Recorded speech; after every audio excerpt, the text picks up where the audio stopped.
అని వినండి, ఆ యేసుక్రీస్తు వచ్చి 2000 సంవత్సరాలైంది. అప్పటి నుంచి ఒకే ఒక పని చేస్తున్నాడు. ఏంటో తెలుసా? ప్రతి ఒక్కరి హృదయం బయట నిలబడి తడుతున్నాడు. నేను వచ్చి లోపల ఉంటేనే నీ జీవితం బాగుంటుంది. డ్రైవర్ వచ్చి కూర్చుంటేనే బస్సు కదులుతుంది. నిన్ను సృష్టించిన దేవుడు వచ్చి నీ జీవితంలో కూర్చుంటేనే నీ జీవితం ముందుకెళ్తుంది.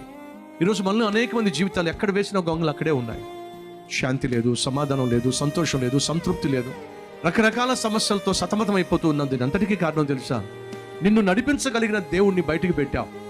నిన్ను నాశనం చేసే సైతాన్ని గడ్డ నీ హృదయంలో పెట్టుకున్నావు. వాడు ఏం చేస్తున్నాడు? పొద్దు నుంచి సాయంత్రం వరకు నీ చేత తుచ్చమైన పనులు చేయిస్తున్నాడు, నీచమైన పనులు చేయిస్తున్నాడు, అడ్డమైన పనులు చేయిస్తున్నాడు.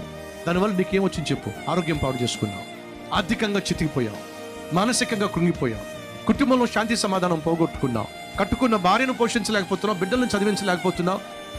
ఈరోజు నీ జీవితం అధోగతిగా తయారైంది, అనాథగా మిగిలిపోయావు. కారణం తెలుసా?